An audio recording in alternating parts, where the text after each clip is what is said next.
Hey, you guys, welcome to the Karen Kenney Show. I am wicked excited because today I get to introduce you to not only one of my dear friends, but one of my favorite people on the planet, Terri Trespicio. I could go on and on and on, but I'm just going to read the official bio to kind of land you in time and space and who this person is. So you have the context going into the conversation. So my friend Terri is an award-winning writer, speaker, and brand advisor. Her TED Talk, Stop Searching for Your Passion, has more than 6 million views. HubSpot has named her one of the top 18 female speakers who are killing it. She's a former magazine editor and radio host at Martha Stewart. She's been on the Today Show, Dr. Oz, The Early Show, The Anderson Cooper Show, as well as in Oprah Magazine, Inc.com, and Business Insider. She's a national conference speaker. She's been rated #1 by attendees at Barron's and How Design Live. And she's even performed stand-up comedy all over New York City. She's also a fellow, like me, a fellow certified facilitator in the Gateless Writing Method. And she leads workshops for people that helps them to tap into their best ideas. And you're going to see some of that kind of really unfold in real time on the show when I talk with Terri about extracting your inner genius and how she has such a gift for this. And she actually kind of does it a little bit to me on the show, which is really cool. She has a forthcoming book, which I'm wicked excited. I cannot wait till this sucker comes out. And it's tentatively titled Unfollow Your Passion or Stop Searching for Your Passion. I'm not sure which one they're going to go with. And it's going to be published in the spring of 2022 by Atria Simon and Schuster. She lives in Manhattan, and you can find her at territrespicio.com. But all the links, all her social media, you can find all that in the show notes. You guys, buckle up. I think you're going to love her just as much as I do. Just thank you so much for tuning in. I hope you have an amazing rest of your day. Enjoy the show.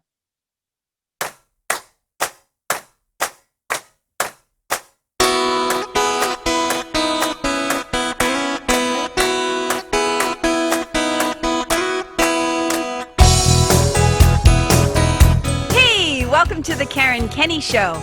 This is the place where we take a no bullshit look at life's little lessons. Here, together, we find the spiritual glory in even the most wicked hard story. This is a journey from fear back to love and how we can find our greatest strength and happiness in some of the most unlikely places. I believe that if you're willing to change your mind, you can totally change your life. So, are you ready to rewrite your story and choose to live free? Let's do this.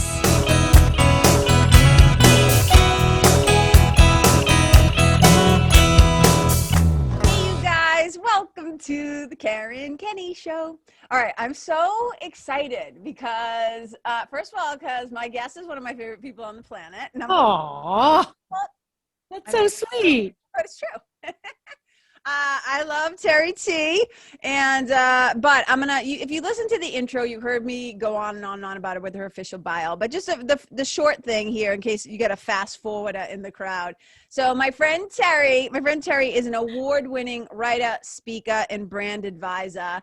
She has a wicked popular. We're talking like over 6 million views TED Talk called Stop Searching for Your Passion. And HubSpot's called her one of the top 18 female speakers who are killing it. And she's also done stand-up comedy, et cetera, et cetera, et cetera. I met Terri. I always like to give people a little background, like, why are you talking to this broad? Like, what's happening?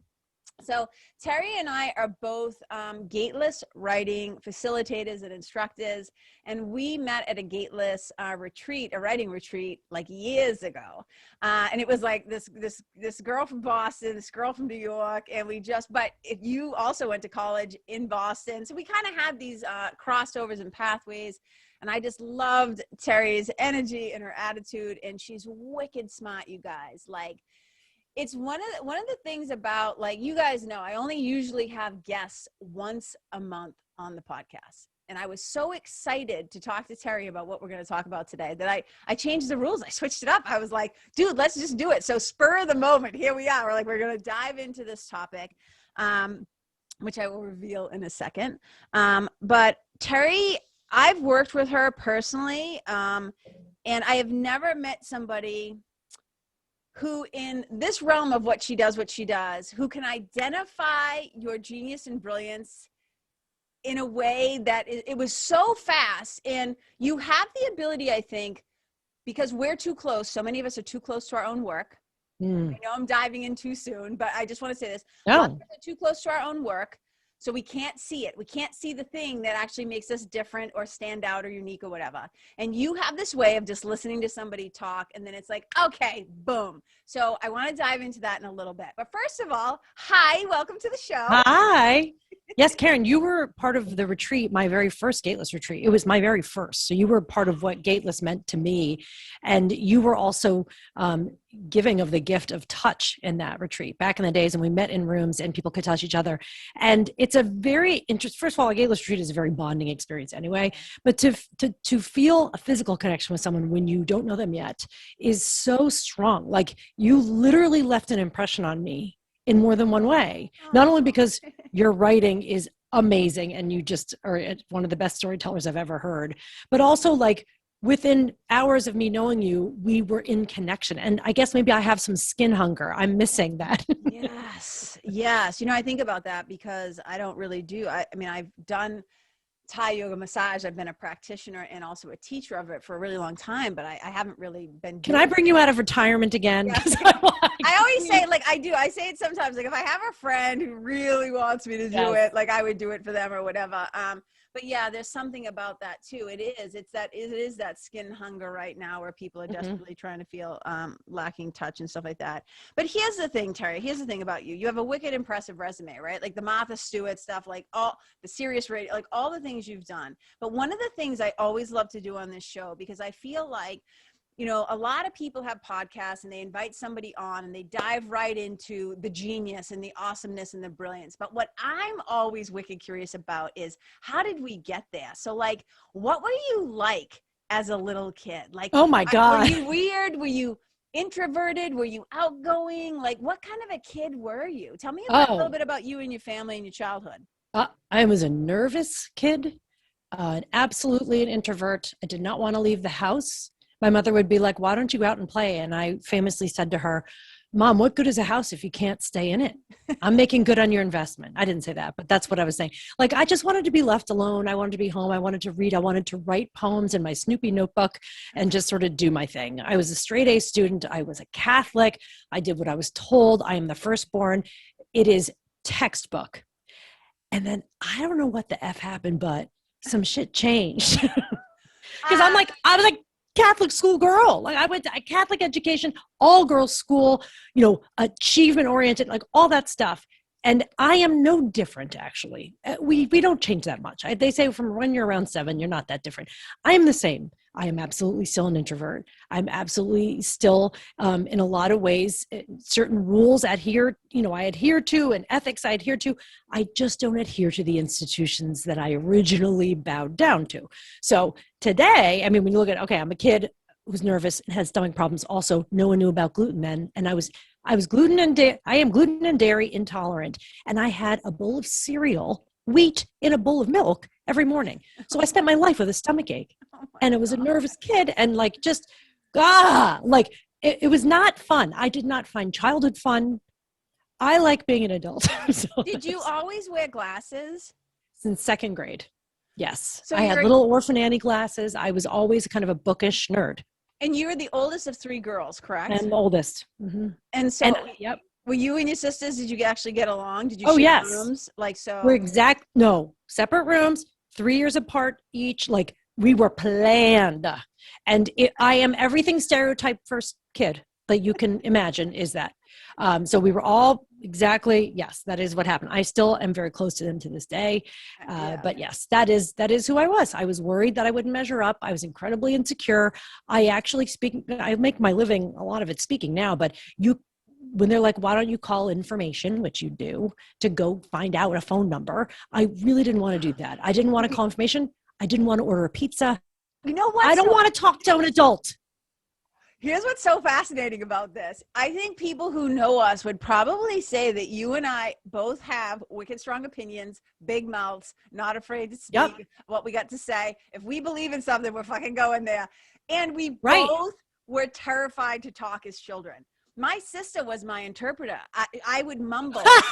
Like, I swear to God, a waiter or something would come up to the table and they'd say, what do you want? And I'd be like, I couldn't look people in the eye. I couldn't handle it. And they'd say, what? And she would interpret for me because I couldn't handle it. I'm like, just leave me alone with my books and the animals. That's right. Because that's where I felt safe. Because the world didn't feel safe to me. So, that's right. So I force myself. I'm an introvert who forces herself to do extroverted things. Yes. And like kids will be like, I don't know. I just got in the guy's van because he said he had candy. I was the opposite. I was like, what if everyone's father's a rapist? Like, I was absolutely like, I remember I used to say, like, what if something bad happened to me and I don't know about it? Like, I was already a nervous wreck. And I think that allows for a lot of the humor later. Yes. We had rich internal lives. I didn't want to be around other kids. I didn't want to be going to group ski lessons and swim lessons, and I hated it. But I think, and I don't know, I'm not going to speak for you, but something happens. We don't change personalities, but we find where there's pleasure in certain environments, like certain skill sets, where not only do we learn to compensate because we realize there's a reward for speaking up, but it's that we were all so young. I mean, we didn't know what our boundaries were. And now, like me, who was the shyest and most compliant, now I'm a big mouth. And I think that has to do with, like, I'm also a middle-aged woman. Like, it takes you a while to get to this point. Yes. I mean, 100%. And I just feel like something happens, right? Like that key point that you said. It's not like on the conveyor belt when we're getting here, and we all get an imagination or whatever. But those of us who I think spent a lot of time inward, who have those rich internal lives, here's what's so fascinating. I don't think it's not because we didn't have needs or opinions as kids or whatever. We were really, I think, fucking tuned in to what we thought. We just didn't say it out loud. We were forming it. That's right. It was like, okay. And then you hit it's like how I became a quote unquote leader to this day, like whatever that means, like, thought leader, spiritually, whatever. I just laugh. I just think like, oh my God, that kid. And you grew up in Jersey. Did you grow up in Jersey? New Jersey. Mm-hmm. Yeah. And you're in New York now, right? But I lived in Boston for almost 20 years. I mean, I went to school there. I lived there, for long, not in the city, just outside of it. And I didn't move to Manhattan. It was always a dream to move to Manhattan, but I was also terrified of it. And so I finally got up the nerve when I was 36 and my job moved there. And then I was like, okay, can I come? Like, I didn't get the balls up. I wasn't like, I'm going to move to New York and make a name for myself. People have this idea, like people meet me, same with you probably, and they assume that I'm confident, that I always knew what I wanted to do. Oh, hell no. Mm-mm. I was terrified. I was like a tumbleweed. I was like a tumbleweed who got blown wherever God, the universe, whatever, like took me. I did not, I stumbled into going to BU. I applied, but I also applied to like University of Miami and UNH and BC wouldn't have me, and a few things, but it's like nothing really. I have a friend who does an impression of me walking. He's an actor in LA, and he says I kind of just like point myself in a direction and lean, and then I kind of fall, like I just stumble towards things, right? And he does this impression of me walking. It's the funniest thing I've ever seen. And I'm just like, yeah, like I could not have predicted that I would be at BU. I had never really left Lawrence other than going to like Disney World once as a kid. Like I was just like in Lawrence, Mass. Like you said, I couldn't imagine leaving Lawrence. I mean, it wasn't until it was a writing teacher, my English teacher, like my senior year, gave us journaling exercises, and we had to start journaling.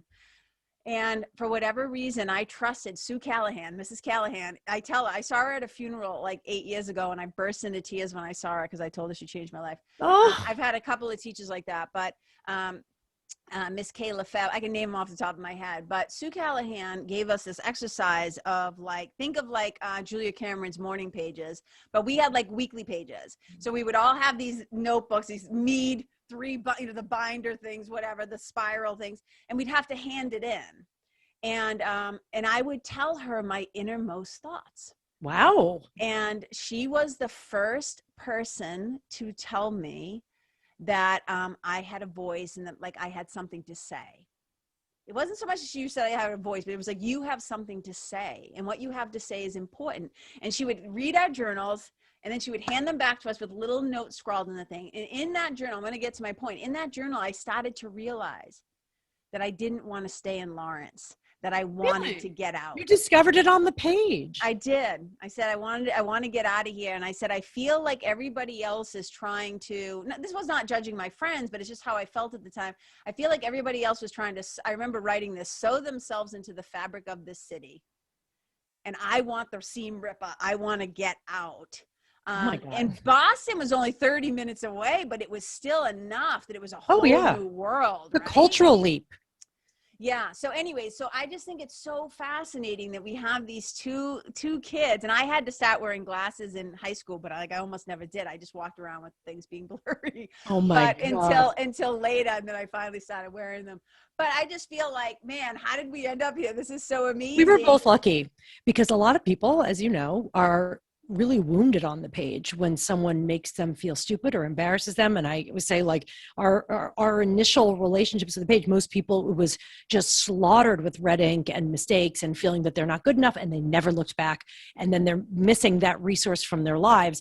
I loved to write as a kid too, like you. And I got a lot of positive feedback from teachers because look, I was also like, fucking goody two shoes. Like, yeah, I got the attention and they told me it was good. And so then I started to believe it because I believed authority.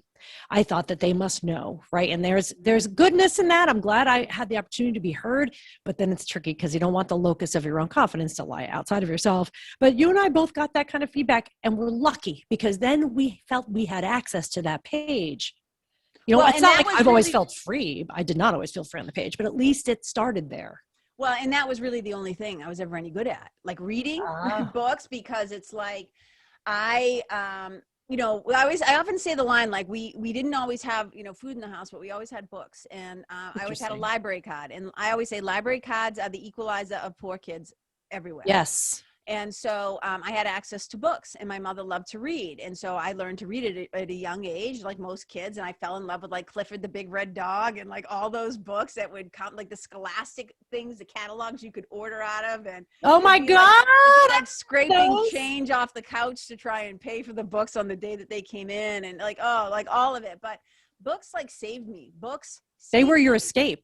Because it wasn't going to be math. I was a smart kid like you. Up until my mother was killed, I was a straight A student. And gee, I wonder why. I mean, trauma much? Yeah. Like, what do you mean? You weren't studying for your social studies exam when you had serious trauma? But and that's a whole story. But this is about you. So I just wanted to give people a taste of where you came from, because where you ended up, like how you ended up going from, like, you went to Emerson, right? Not BC. I went to Boston College, actually. But what's your connection to Emerson? Because I always think. No, I went to Emerson after. Oh, that's so I graduated from BC. I stayed in the area, and then I went back to school. And when I was like, well, if I'm going to go back to school, and I'm lucky, and I was very lucky and in a privileged position to be able to do that. Sure. And that is not. Let me just say this: it's not necessary for becoming a writer. And if I didn't go, I would still be writing, right? But I looked at programs and I said, I want to study and write poetry. I mean, I was a poet, published poet. I mean, that's what I like to do. Like undergrad, I would write poems, enter poetry contests. And so I was like, well, what it would be like if I got to study this and just go really deep into that. And that's what happened. I went and earned an MFA. Is that what you did? Yeah, I earned an MFA in creative writing at Emerson College, which was a fantastic experience. But I always say, like, because I know people who are amazing writers, we know in the Gateless community, who think like, oh, should I have gotten that? I was like, no, you don't have to get that. I always say this. I feel like I have friends, a bunch of friends who have MFAs, and I'm like, I don't know. I think going to an MFA for me would, I don't know how to say it other than it would fuck me up. Like, I feel like it would do the reverse of what it was supposed to do. Nothing against Emerson's program, but the academic model, yes, writing and feedback is critique. And as you said on an earlier episode of the show, as soon as someone says the word critique, you say. You're just like, here we go. Like, and that's what would happen. You'd read your work. You weren't allowed to talk, right? Like any good writing workshop. And then everyone else just takes pot shots and uses you to look smarter. And it's not the school. I loved Emerson, but yes. When the container is not set up that way, you go in trying to then please everyone. You want to get out of there unscathed. And so you then, I'm not saying everyone would have, but I did. It did not encourage risk taking in my writing. It encouraged complacency. Not complacency. It encouraged compliance in a way that I tried to please everyone with the writing. Well, right. And not great.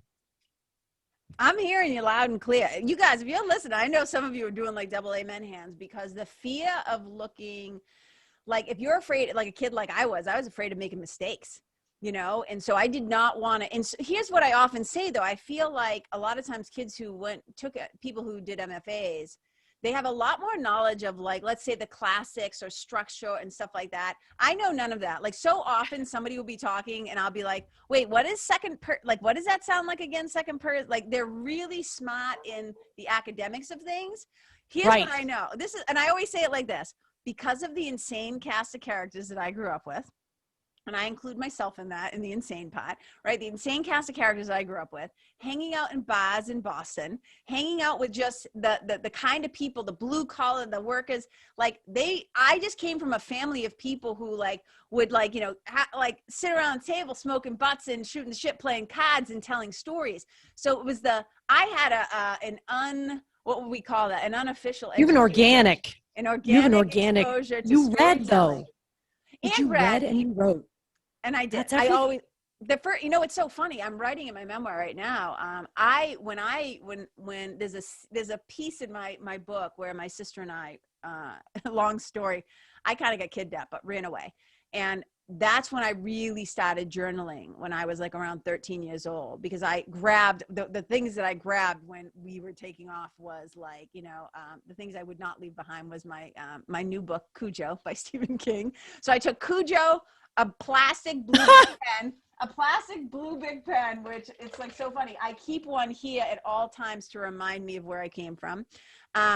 This exact kind of pen, and a notebook. And I journaled, and I have still to this day those exact things that I wrote. I have them. Oh, wow.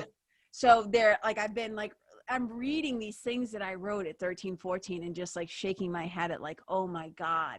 But that, if I did not have a place to take my interior angst and fear and everything I was feeling, I didn't have people to talk to. Right. So I poured it's the way you engaged in dialogue, which you will ultimately engage with your audience, both a listening audience and a reading audience. Because I don't know why we test kids on what they remember and write down, what they spit back onto the page. Are they right or are they wrong? And I'm not going to speak for all education programs, but by and large, we teach people to read a certain set of books and we teach how to write certain things, but we don't actually teach writing as a resource for understanding, for coping, for coming up with ideas. And that's hard. I think that's unfortunate because it has such therapeutic benefits to be able to getting something out of your body and onto the page. It's an embodied experience, writing. And it's what a shame that we think of it's about being smart. Oh my God. And it's not.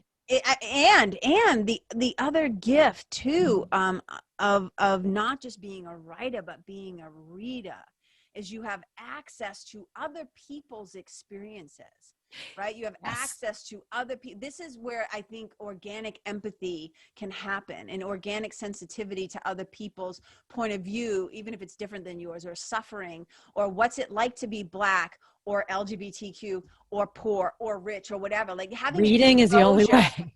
Having exposure to like other thought systems, and like books have been like, I just think like, oh my God, I do not know who I would be without a love of reading and a love of books. And to this day, like, I heard a question asked the other day, and somebody said, if you could only do one thing all day, like for whatever reason, right? It's hypothetical. If you could only do one thing all day, what would it be? And I didn't even have to think. I go, oh, I'd lay around and read all day. Yeah, right. Right? Yeah. Right. And other people are like, oh, I'd hike a mountain, I'd listen to music, and I was like, oh, just give me all the books. give you all the books because time to read is what is so scarce. And you could sit and look, I like to sit and watch series on TV too. I think they're wonderful tools for storytelling. TV is an amazing resource. But when you watch 3 hours of TV versus you read for 3 hours, you do feel different after you read for 3 hours. You know, after I watch TV for 3 hours, I feel like I kind of binged on, you know, something I shouldn't have eaten. Like something too sweet. It feels too much, you know, like there's something, I think it's because the reading requires participation. Like you're in the experience. It's so intimate, you know, and I think it's critical. I mean, one of my favorite people who writes about so beautifully about creativity is Twyla Tharp, the choreographer. Yeah.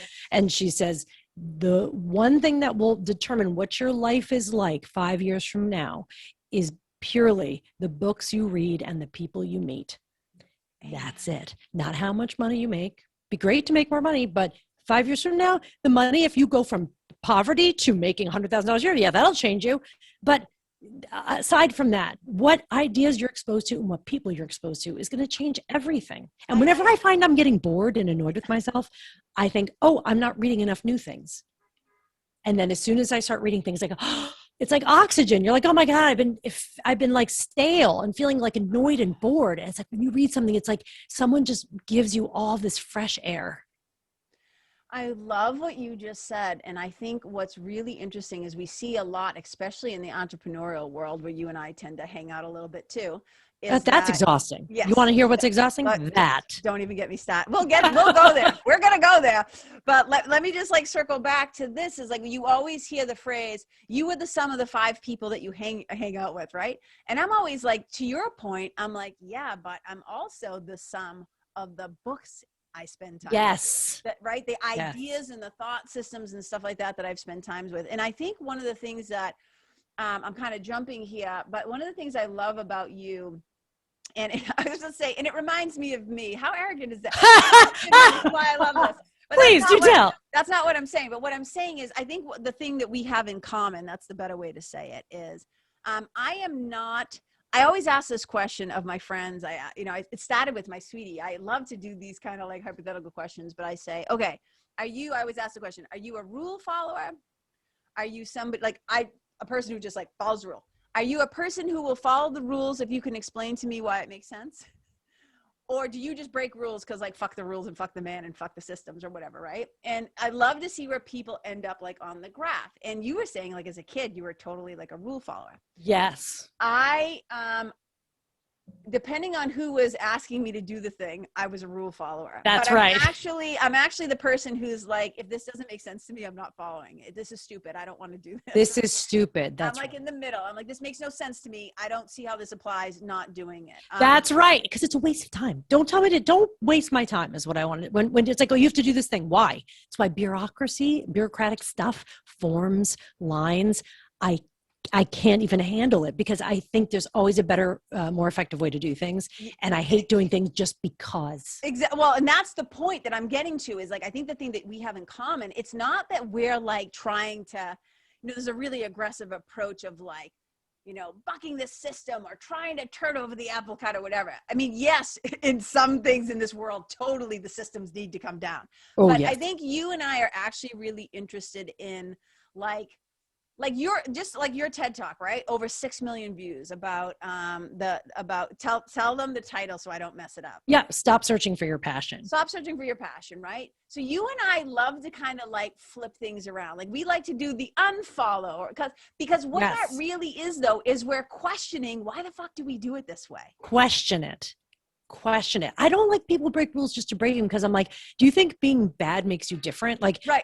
You just put everyone at risk by doing that. Like I am, again, very afraid of not being safe, physically safe. Yes. And so I don't appreciate people who break rules because they don't feel like it. Well, fuck you. Like, please do what's good for everyone too.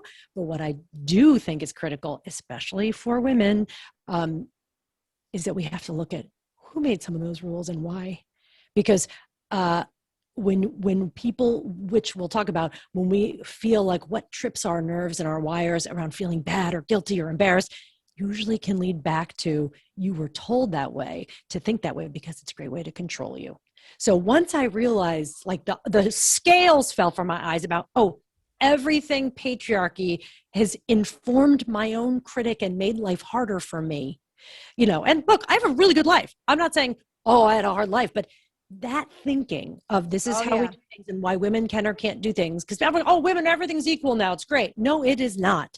There is a long shadow of how people are supposed to behave. And I see too many women, they're not being forced by men to act a certain way. They have done this to themselves because of what they have internalized. So I like to rip that curtain down, be like, look, it's Oz behind the curtain. Like, stop. Yes. This is stupid. So no, I choose my own rules because while I was a rule follower, and you and I are similar this way, like we did not have traditional lives. That's right. We didn't get a job and stay in it.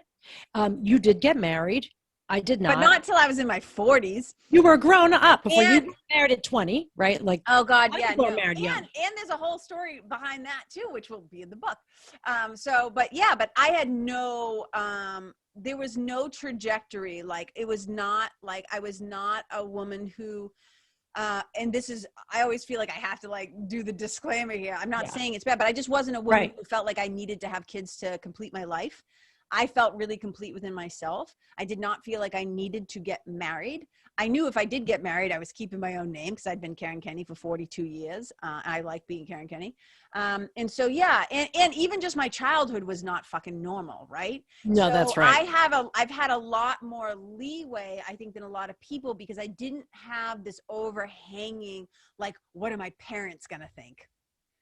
I only had to figure out what You were self-driven. You That's had to right. be. You had to be. I had to ask myself, what do I think about this? And sometimes I didn't know. And so I made a lot of mistakes and I had to figure it out as I went because there was nobody in front of me reporting back. And I think that's the thing about, I think we were voxing the other night and I think I said this to you where I said, one of the things about being the kind of people that you and I are is that oftentimes there's not somebody in front of us leaving like an exact breadcrumb trail that we can follow and say, oh, I see this. People will often say, well, when you're trying to do this in your business or do this, look to somebody you admire and like find out what they're doing and then apply it. Yeah, I never do that really.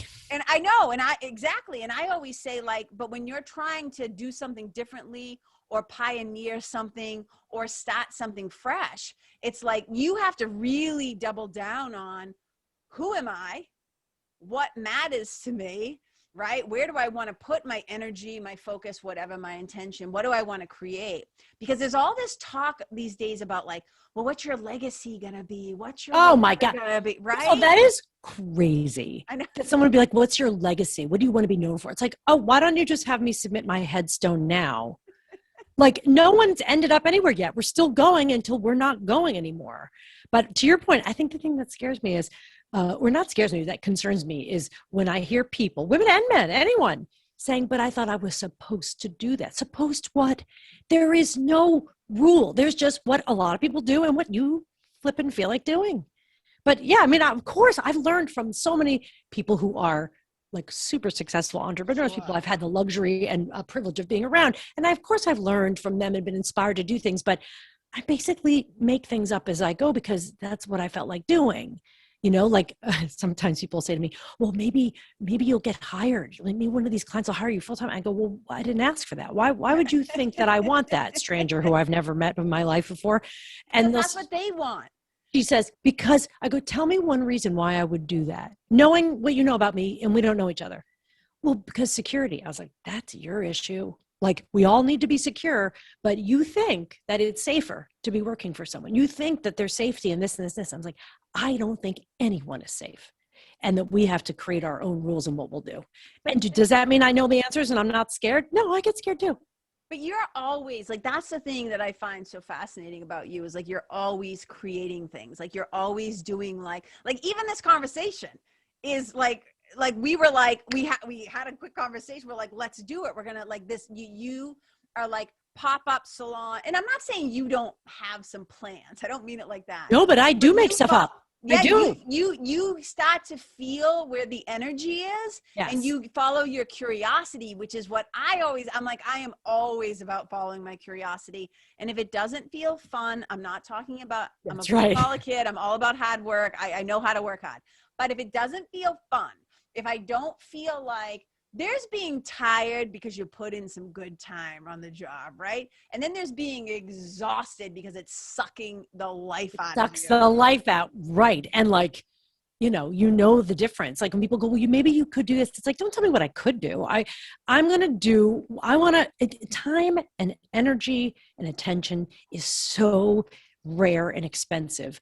Where am I going to put it? We have that choice of where we're going to put our attention. And when I feel some energy, and that's why I like you, that's why you and I get along, because we just move with it. We go, oh my God, just follow it, go, go, go. Like people go, well, maybe I'll sit and do market research on it. Oh my God, we don't have time for that. Like that's why we work well for ourselves, because we can make things up and go with it. And let's just see what people need. And it's not like, oh, I'm a genius, I come up with things and then I just throw them out into the world. It's like, no, I'm forever talking and emailing people and talking to them and trying to find where in there I can contribute, right? That's the key. That's what we're both trying to do. There is service there. It's a service element. If I just did things because I fucking felt like it, I would be out of business. I know. It's so true. But I think one of the things that you were just saying, right? It's like, I want to circle back to it because I think it's something that so many people, especially women who I work with in spiritual mentoring or just in, like I'm one of those people where people just write to me and be like, well, what do you think of her? Right. So, asking for advice or whatever. But that like joy sucker, the dream killer, the I could call it 1,000 things, but is that word should. Yes. Like what should I do? And I'm always like, I don't know, what do you feel like doing? Like what what lights you What's up? the goal? What, right. I mean, what's the goal? Here's what, it's like, it sounds fresh, but you and I tend to talk very direct. I'm always like, but what's the fucking point? Right. Like, why does the world, like, why do you feel, if I don't feel called, that's the difference. I don't want to just plan to do something because that's the funnel. Like, that's how it goes. Yeah, right. I'm like, I want to feel called to this. And I want to feel like, and maybe, I don't know how this sounds. I don't really care. I want to feel uniquely qualified to be the one to do that thing. Like, I want to be like, ooh, like when I hear someone's like, ooh, I'd be great. Like that, like, yes, I know I can help that. Right. I love to be feeling. Yes, that's what people want. That's what people want. That's the thing. They want that. And they think and not like, everyone feels this way. That's the issue around the passion thing, because they go, oh, I need to pick that thing. Well, no, you won't know till you're in conversation. till you're in flow. Like I can get excited about whatever's in front of me. It's not like, well, let me pick one thing. Well, I'm not passionate about healthcare though, so I don't know if I can write their newsletter. Are you passionate about eating? Because you're broke. Like, you don't tell me what I should leave my job and write my novel. Do you like eating? Like, that's the question. So like, because sometimes it's beyond. Yes, it's funny. I was on a panel one time and they were asking, a bunch of people to talk about their why, like what's their why. And I said, look, let's just be real. This is really, no, I'm not being mean. I'm just saying, but I hate that question. Right. Well, I just basically said, well, sometimes your why is because you got to feed your fucking kids. Yeah. Sometimes your why is because it's. That's why I think it's elitist. It's elitist to be like, well, I have a bigger why. It's privilege. It's like, I just want to, it's like a lot of people they just need to, we're going to do it because we need to do our job. Your why is kind of like, I really have a mixed feeling about that, because finding your why means, well, why do I think I want to help the world? It's like, well, also help yourself to a job, help yourself to something that will serve someone else. It has to be rubber hitting the road. You have to find a way to be able to serve that need. So yeah, like, of course, you and I love creative writing. We love to explore things. But at the end of the day, the thing that's exciting to what is a privilege to do is to be paid to do something that feels that we're bringing ourselves to that job. So you know what the answer is? Bring yourself to the job. Like when I used to write for a wig catalog. I freaking love that. Oh my God, went back in the day when I was like, I want a job as a copywriter, like to write for a catalog or something. And I found the job and like got the job. I don't care about wigs. Okay. I didn't have a feeling about wigs. Wait, you want to talk about wigs? No, seriously. You have now tapped into the little weirdo in me. So, okay. So you're a copywriter. I went to BU. For BU. I was a copywriter. That's what that was. I was an advertising major. Oh I yeah, was a yeah. communications major. Love words. Cause I just love words. And even that, literally it was like, I had to pick which school I was going to go to. Was I going to go into comm and I was like, I guess so. I like words. Yeah. I like words. So I guess so. But how does that work? You have to write copy for wigs. So well, I saw it posted and then it was like the late 90s. Like I found the job online, but then had to drive to Kinko's to fax my resume. That's the in-between world we were in. Okay, wait. So it was like hovering in the internet world, but not quite. I had to go on my dial-up modem to find the job and then drive to a place to fax my stuff. Okay. But then what does a day look like? No, seriously, I'm dead serious. Like, can you describe copy for a wig? I'm fascinated. I'll tell you what, they'd be like, here's these printouts. They were like, here's the book. Here's this book we're working on. It's a 2-for-1 wig sale. This was literally for a catalog for basically older white women. I mean, that's who bought. A lot of people who had been through cancer treatments, all kinds of things, but also little old ladies, a lot of short curly wigs, that kind of thing. And so they give you the book and all the wigs had names like Cassandra. And okay, this is May. Yes, go ahead. Please. And so they would give me the book and they're like, here, write this book. Like, what should this headline be? You know, and here's a new wig called Cassandra. Can you just write a little copy about what it is? So we'd always say things like, I would always write things like, loose face framing layers make this a great, like, it was just fun. It was romance copy. And also, buy one, get one or whatever, 2-for-1. Like, here's the thing you do with wig catalogs. You never say wigs half off because no one wants their wig half off. You want to know that your wig is on your head completely. So you'd be like 2-for-1. You don't go half off wigs because then that sounds like, were they not going to stay on my head? I'm loving this so much. I dated a magician when I lived in LA. I dated a magician, and his dad owned one of the premier like wig companies in like LA. Oh my God, what? Yeah, and so like I'm fascinated with this whole thing because I love people let's talk about the creativity piece of this because it's not like you were dying to write about wigs. So as writers, it's like this thing of like, I need to wait until the muse shows up. I need to wait until I feel inspired to write. No, it was called, here's your job. Write this before lunch. And it was also like, no, it's in the creative department. I get to write copy. I didn't care what it is. I didn't care. In fact, they called for an information. They said, okay, do you want to come in for an informational interview? And I was like, cool. So I went over to my mom's house to use her internet and like looked it up. And I go, you know what's funny? It was called Paula Young was the name of the company. And I go, I don't even know what they do. And they said it was women's fashion. I was like, oh, okay, that's cool. So I looked it up and it was like Paula Young and there are all these ladies in these wigs. And I go, oh my God. And we both started laughing. I said, this will obviously be a practice interview. Why would I assume that? I was like, had all these ideas about what it would be. Well, I went in and it's a young man in his 40s was the copy chief. And he was like, oh, this is what we do. And it's really fun. I was like, okay. By the time I left that interview, I was like, I want that job. And they were like, we want you. And I was like, this was the best thing ever. And I got to go in there and write. Now, a year and a half later, I was taking naps in my office with my head down with the door closed because I got a little bored after a while. So it wasn't a job that was good. And I remember being like, I think I might need to leave this job. They're like, this job is not for fast risers. There was nowhere else to go there. Like that was it. But it was fun. I got to learn, who cares about wigs, right? But I got to learn how to write creative copy under direction, work with the art department, you know, how to work with the creative director. I learned certain things about the dynamics of a creative office and things that I did. I made a lot of mistakes. I learned the hard way about how to interact with people. I mean, I learned so much there. I didn't need to pick something in my passion. I wanted to get paid to write. And if it had been dog food, you know, a company that made water bottles, I would have done whatever. How did wigs lead to Martha Stewart? Like, do you think it helped you? Do you think that experience gave you of course, they all help each other, but they do not directly relate. The reason is someone who I went to grad school with reached out and said, hey, my friend is looking for an associate editor for the magazine she works at right here in Watertown.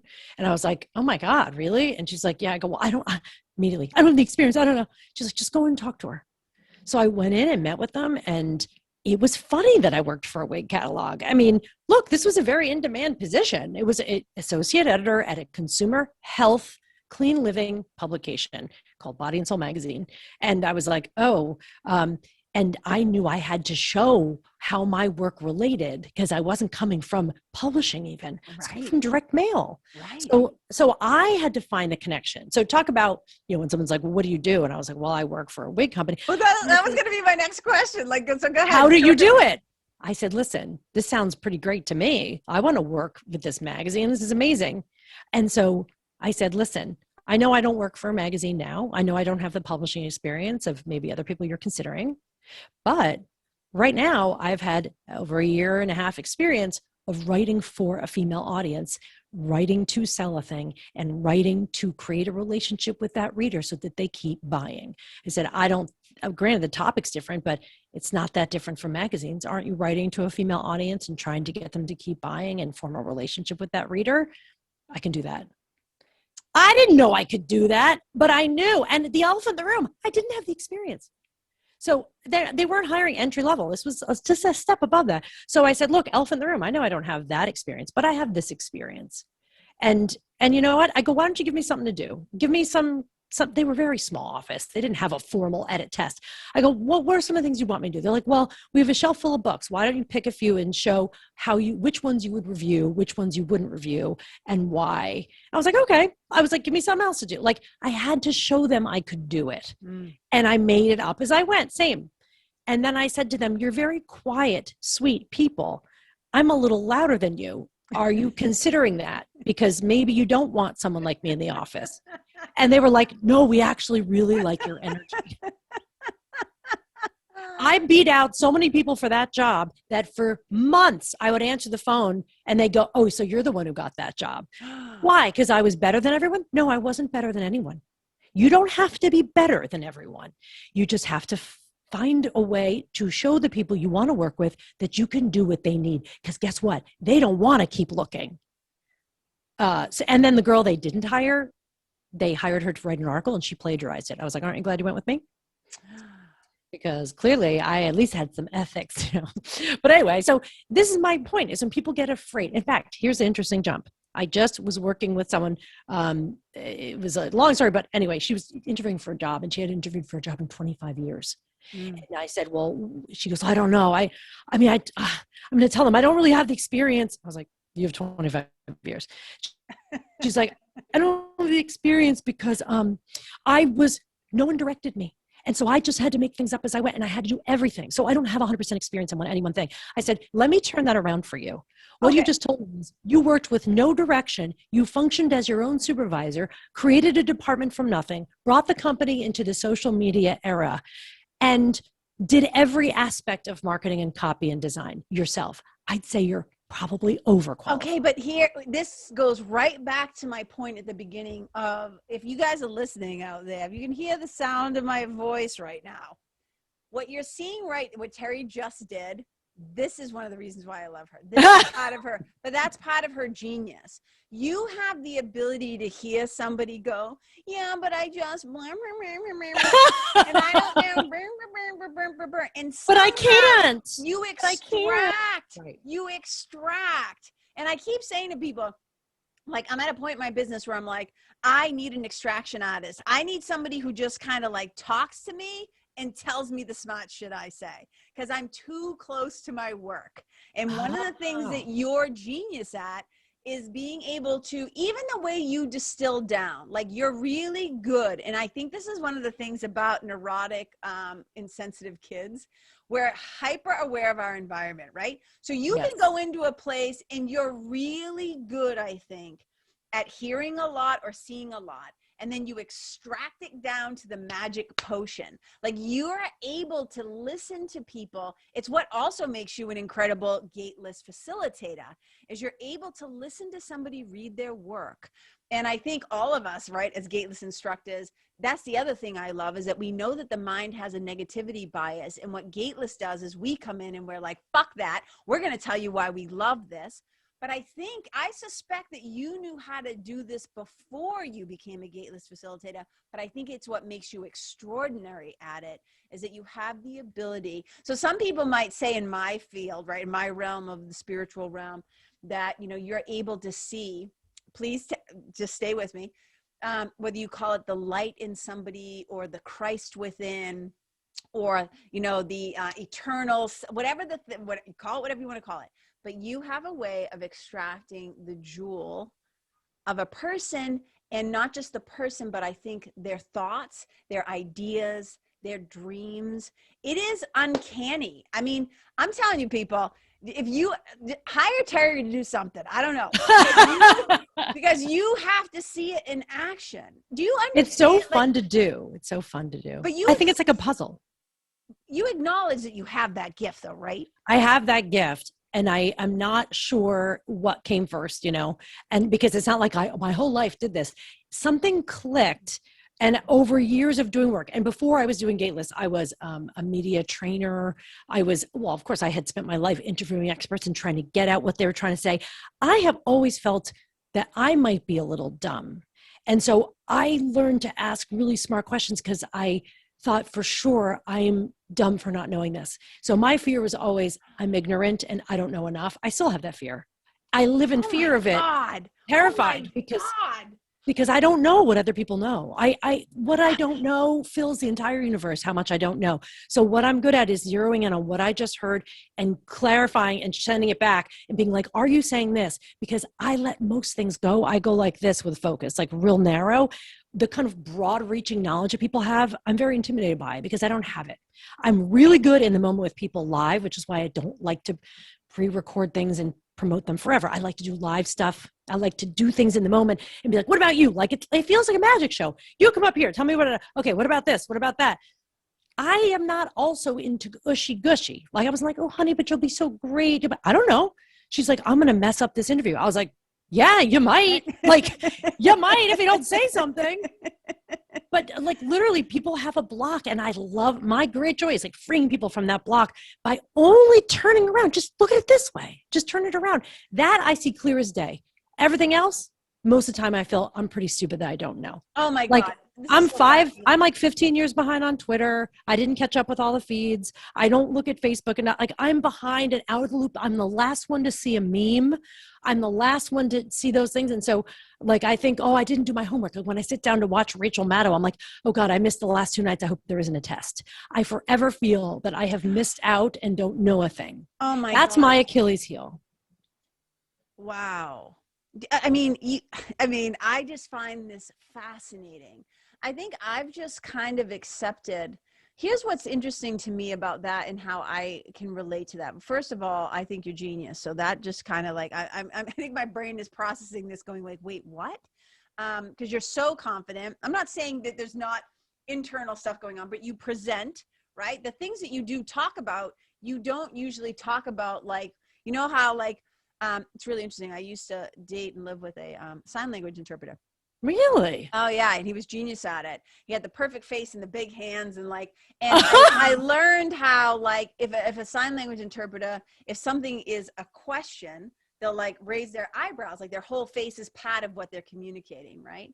And so when you deliver stuff, you never deliver it like a dog doing with his head on the side. Like you usually come in, and I often just think like, Terri knows so much. Like there are so many women in my world, and I think, oh my God, they are so much smarter than me. And I always just think this, like, I just feel like I've accepted that there's a bunch of stuff that I don't know. But I'm also finally got really comfortable asking a million questions. But the smart people ask the good questions, right?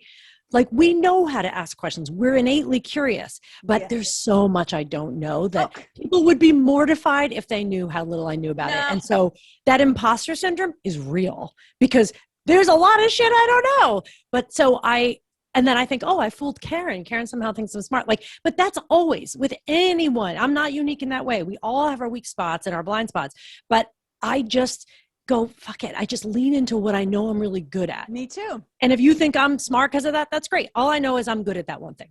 Yeah. And I got really comfortable saying, I don't know. or I'll look it up and get back to you. Like, let me think on it, like whatever. But there's a shit ton that I don't know. What I do know is people. Like I know how to be with people.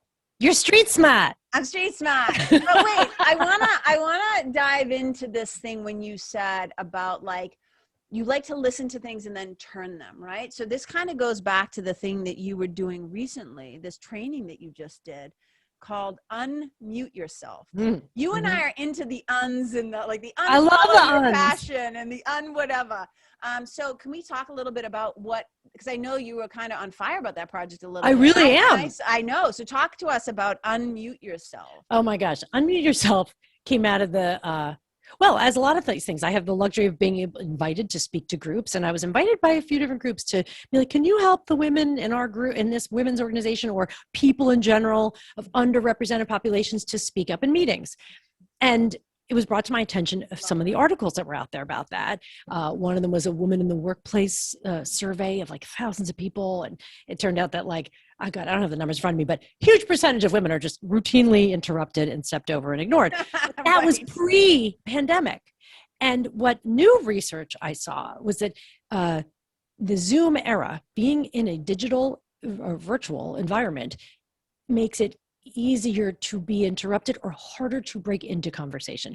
And because we are going to be doing virtual for a long time, that's not going away. It's just that, we might go back in person for some things, but it's just that because of the skips and the beats and the technical, aspect of a Zoom call, it can be very awkward to bust in, and people are very hesitant to interrupt. And more women than men told me that their fear was, I want to say things, but I don't know how to interrupt. They're kind of like in a game of double dutch, like, when do I jump in? But I think that was conditioned into us as girls. Yes, like do not interrupt, a man is speaking, or an authority is speaking. And so I was like, this is the kind of rule I get pissed off about. Yes. So I was like, so then I back up, and where do I go? Is to words and what they mean. The words matter. I said, why do you think you're interrupting? And I thought, if you believe that to speak up in a meeting that you were invited to, in a conversation you were invited to, and that speaking up is interrupting, you don't actually believe you're part of that meeting. You think that you're there to listen. And peel away the layers, there's something really wrong with that. Because there are absolutely ways to speak up, but there's a psychological barrier there. And I said, you want to interrupt a meeting? Go to a meeting you're not invited to and run in with an air horn. Now you've interrupted a meeting. Like, interrupting means you don't belong there and you just busted up the joint. But when you're trying to get a word in, and there's ways to do it. And for years of hosting radio, I learned how to jump in and get someone to shut the fuck up so I could go to commercial. So give us the people listening at home who might want to, I have so much to say on this, but I'm just going to shut up because I really want you to riff on this. So give us an example of how somebody might do it. Well, and I have found very good use for this at cocktail parties, in conversations. I'm not afraid to use my voice. Yes. And you should lean in and use your voice. But if you try to, if you require, as Deborah Tannen, I believe, said, she's a linguistics professor at Georgetown, if you require a lot of quiet, open space in order for you to step in, you're not going to get it. Mm-hmm. And so what I do when I want to say something is, first of all, I don't do it interrupting is rude, because what you're saying is, I'm just going to start talking. I don't give a fuck what you just said. What I do is I use a little of the Gateless method, and I jump in. So if someone's talking and I really want to make a point about this, I wait. First of all, we're land animals. Someone's going to have to take a breath at some point. So the minute they go to take a breath or reach the end of a sentence, I'll go, Bob, you know what I love about what you just said? And in fact, when they hear their name, they're going to quiet down. And when you say, you know what I love about what you just said? Oh, here's what point you made. I hope no one missed that. Oh, well, please, by all means, tell everyone how brilliant I am. Say, Bob, I love that you said this and this and this. Here is my point I'd like to add to that. My concern is this. Bob, what do you think? Go right back. So people don't think you're trying to wrestle it out of their hand forever. You go, Bob, I would like to ask something. Or if you're talking and someone jumps in or is trying to, especially on Zoom where you can hear that kind of thing popping in. You just say and this is why, hang on a second, John, I see that you have a point to make.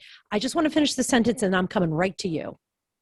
It's like how you like when a table server at a restaurant comes over and says, hey, I'm coming to you in a few minutes, take your drink order. You just want to be reassured. Everyone wants to be heard. So you reassure them that you're going to come back to them. But you don't say, I'm sorry, could I don't know if anyone agrees with me. Don't waste time disclaiming. stop wasting time. Don't shit on your own ideas before anyone even gets a chance to hear them. You break in. The way I look at it is, do you need the ocean to stop in order for you to swim in it? No, it's going to keep moving as it has forever. You just go in and you love on everyone as you go. I've also been on a ton of panels. Oh. And sometimes the moderator is very good about making sure, I want to talk to you, then you. But a lot of times moderators just sit there and they're like, well, you're experts, you'll figure it out. And then you have someone who's talking a lot. And then all voices don't get heard. Well, so you make it physical if you're on a stage with me. Actually, so funny. Yes. John, I hear you. And I mean, is he brilliant or what? I mean, obviously you make the person look good. That comes from improv, right? You make someone look good. You don't try to fight with them on stage or fight with them in a thing. People you don't start wrestling. You don't want people to be put on the defense. That's right. If they associate you with, oh, she's talking, she's going to say something great about what I just said, they want to hear it. So I have trained people to be interested in what I have to say because they know I'm not about to embarrass them or put them on the spot or criticize them. And that comes from the Gateless method. So I used a lot of what we use in a Gateless workshop, even in a non-Gateless place. Sure. I mean, yes, all the time. It's even like, especially, I say to people, using it even in your day-to-day relationships where lead with, like, it's so, I'm just like, if everybody, I think I once said to Suzanne, if everybody would just use this in their relationships, there'd probably be a lot less divorces. If people would just lead with, what they're doing positive. Well. Yeah. And, it's not like there's no time or place to say, this isn't working, right? I'm talking about in relationships now. Of course, like there's to a place say like, for hey, but this isn't working. But the way that you can help people lower their dukes and put down their defenses, which is what you're talking about, like knowing how to, it's not blowing smoke up somebody's ass because you're literally mirroring back something smart. You're saying what they said. Exactly. And so, and I think that's one of the things is like voice equity is like letting everybody have a chance to be heard. And same thing, I've seen so many panels where I'm in like the audience and I've been on some panels and I'm just like, can you let that, like, I'm like, let her speak. Like I get stressful. Frustrated. Yeah, it's stressful to watch. Like, I'm just like, oh my God, because justice, that's another thing about Well, and so when I moderate, I keep a tight chain on that. Like if I'm moderating a group, oh, you're going to listen because please don't. And I'll let you, most of the time people are terrified. They actually don't want to speak unless someone makes them speak. But there's always someone who's going to be out of line and be like taking over. But then you don't come in, you never embarrass. Like you said, never. You praise in public and you offer, advice in private. Right. And whatever, if you even need to give them that advice. But sure. I think this idea, because women have said to me, well, I want to speak up, but I don't want to be seen as aggressive. And I was like, okay, you asserting to say your piece and being a warmongering fighter, warrior person, like, are you coming in for blood or do you just want to share your idea for the fundraiser? Like, this doesn't have to be like that. So tell us, 100% agree with that. And you also said something, because I was on the unmute call. Yeah. But I remember that you said something that I found fascinating. Like, wasn't there a poll where they asked men about so can you talk about that a little bit? Do you know what I'm talking about? Where they asked the men about when women go to speak, is it something like they don't get to a point or they don't like, are they going to add to the conversation? I don't want to screw it up, butcher it anymore. This was a piece in Harvard Business Review called Women Find Your Voice. Yeah. And what they said was, and I have the quote here, more than a third of men indicated that when their female peers do speak up, they fail to articulate a strong point of view. Half said that women allow themselves to be interrupted, apologize repeatedly, and fail to back up opinions with evidence. And that's not, all women do this, but this is, they asked thousands and thousands of people. This is what they heard. Should it be like that? Like people said to me, men should just think this. It's like, oh, you want to change how men think now? Why don't you go back earlier, like Greek civilization? You can't do that. You can't change how people feel. But if you make them feel good and heard, you will find a way in. And I'm not talking about flattery. I'm talking about making sure that you don't just go, I agree, Bob, but I agree, and here's why. take up a little more verbal room. I think know that you're there to contribute. Sorry. I think women are afraid to take up too much space or real estate. And I think the key word that jumped out for me there was when it said strong. We're afraid to, because, and that's all the like fluffing, the fluffing that goes on before. Well, I didn't really have enough time to like, oh my God. It's like, no, it's like the disclaiming that happens. And women, we do it all the time. And we do it even with just using words like just. I just wanted to say, I'm That's wondering, right. It's minimizing. Does anybody else agree? Like, right. I think we're also wicked sensitive. Not, again, I don't like to generalize. Not all women, but a lot of women are afraid to make other people feel bad. So we try to be like, we put our words through like this filter. Yes. Of if I say this, is he going to feel emasculated? Is he going to get pissed at me? And because here's the thing, we've also learned that when we come in strong and hot with what we think, we're not called impassioned or, we're seen as aggressive or a yeah, bitch or like whatever. So we don't often get the same. But here's the thing. We're always going to be perceived differently for as long as we're alive and longer. Men are going to say, oh, she was opinion. But this is this is me. Get fucking used to it. Get used to it. Guess what?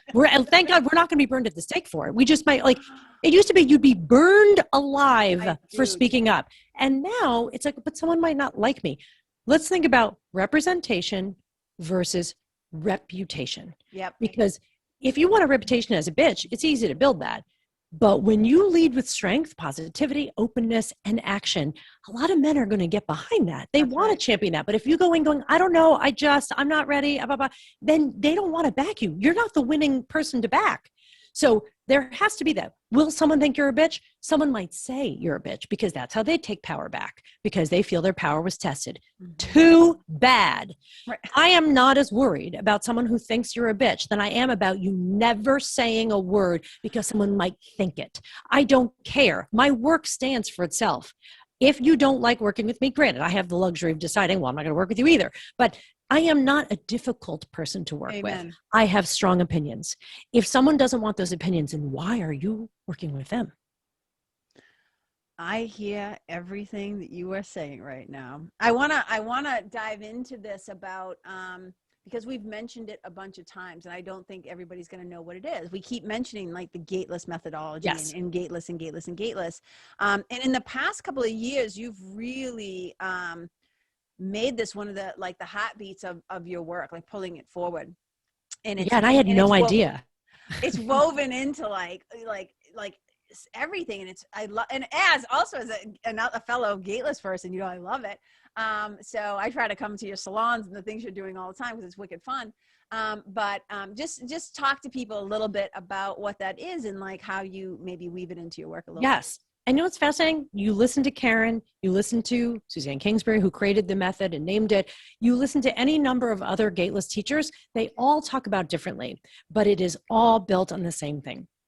And the way I describe it, since I use it in different ways, and by the way, I loved it and benefited from it personally and professionally from just learning it. And then I went to get trained in it. And I didn't know why. Because I was like, what am I going to do? Lead fucking writing? I was like, what am I going to do? Lead writing retreats?